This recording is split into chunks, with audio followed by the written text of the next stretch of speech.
মুরগির ঠ্যাং বয়মে ভরে দীর্ঘদিন সংরক্ষণ করুন এই পদ্ধতিতে। আমরা যারা প্রতিদিন বাজারে যাই তাদের প্রতিদিন বাজারে যাওয়া লাগবে না। আমি কিন্তু প্রতিদিন বাজারে যাই না, মুরগির ঠ্যাং এভাবে সংরক্ষণ করে থাকি, ইচ্ছা মতো বের করে খেয়ে থাকি। আমরা যারা নুন আনতে মান্তা ফুরাই তারা কি মাংস খাবো না? অবশ্যই মাংস খাবো। এছাড়াও এই মুরগির ঠ্যাং দীর্ঘদিন সংরক্ষণ করা যায়। দেখানো কিছু নিয়ম ফলো করলে অবশ্যই মুরগির ঠ্যাং দীর্ঘদিন আপনি সংরক্ষণ করে রাখতে পারবেন। তার জন্য এখানে আমি কিছু মুরগির ঠ্যাং জমিয়ে রেখেছিলাম আর এভাবে বয়মে ভরে নিয়ে পানির মধ্যে দিয়ে সংরক্ষণ করব। আসলে তা না, পানির মধ্যে দিয়ে সংরক্ষণ করব না, এটা দিয়ে আমি একটা রেসিপি তৈরি করব। এখন মুরগির ঠ্যাংগুলোর উপরে যে চামড়াটা থাকে সেটা আমি আগে উঠিয়ে নিয়েছি। এখন মুরগির ঠ্যাংটা হালকা আঁচে দিয়ে এপাশ ওপাশ করে উল্টিয়ে নেব, বাকি যে চামড়াগুলো আছে সেগুলো যেন উঠে যায় আর পরিষ্কার হয়ে যায়। এভাবে একটু এপাশ ওপাশ করে দিচ্ছি। তারপর মুরগির ঠ্যাংগুলো তুলে আমি ভালোভাবে পরিষ্কার করে ধুয়ে নিব।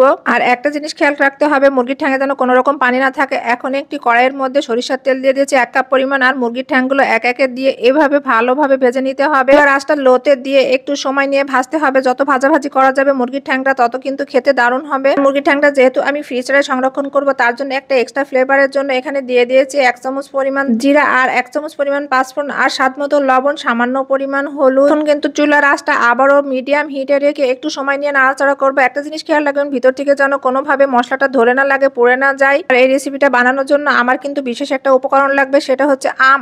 আপনারা যে কোনো ভাবে কেটে নিতে পারেন। আমি এখানে একটা আম ফালি ফালি করে কেটে নিয়েছি। এখন এখানে আমটা অ্যাড করে দিচ্ছি। দেওয়ার পরে আবার একটু কিছুক্ষণ নাড়াচাড়া করতে হবে। মুরগির ঠ্যাংয়ের সাথে আম কি যে দারুণ লাগবে, টকটক একটা ফ্লেভার আসবে, খেতে কিন্তু দারুণ লাগবে। আপনার যদি আম না থাকে এখানে তেঁতুলও ব্যবহার করতে পারেন। পর্যায়ে উপর থেকে আবারও কিছুটা তেল দিয়ে দিচ্ছি। অবশ্যই কিন্তু এই পর্যায়ে একটু তেল দিয়ে দিতে হবে। তার মধ্যে দিয়ে দিয়েছি 6টা শুকনা মরিচ, আরও দিয়ে দিয়েছি গোটা রসুন। এখানে কিন্তু আপনারা রসুনের কোয়া ব্যবহার করতে পারেন, আমি গোটা রসুন দিয়েছি। গোটা রসুনটা খেতে কিন্তু বেশি আমার কাছে ভালো লাগে, তাই আমি এখানে গোটা রসুন ব্যবহার করেছি। এখন আমার একটু নাড়াচাড়া করে আমটা যখন গলে আসবে তখন এখানে 1/2 কাপ পরিমাণ দিয়ে দিয়েছি চিনি। চিনিটা দেওয়ার পরে আবার একটু নাড়াচাড়া করলে ভিতর থেকে একটা ক্যারামেল ভাব আসবে, এতে কিন্তু আরো বেশি খেতে ভালো লাগবে। যেহেতু আমি মুরগির ঠ্যাংটা দীর্ঘদিন সংরক্ষণ করব তার জন্য এখানে আমি কিছুটা হোয়াইট ভিনিগার দিয়েছি। একটু সময় নিয়ে নাড়াচাড়া করতে হবে। চিনিটার পানি যখন শুকিয়ে আসবে তখন কিন্তু নামিয়ে নিতে হবে। আর দেখেন কতটা শুকিয়ে গেছে। আর এখানে কিন্তু আমি একেবারে পানি ব্যবহার করিনি, পানি ছাড়াই মুরগির ঠ্যাংটা রান্না করে নিয়েছি। রান্না করার সময় অবশ্যই পানি ব্যবহার করবেন না। আর মুরগির ঠ্যাংটা যেহেতু সংরক্ষণ করব তার জন্য একটি পাত্রের মধ্যে আমি মুরগির ঠ্যাংগুলো তুলে দিচ্ছি ঠান্ডা করার জন্য।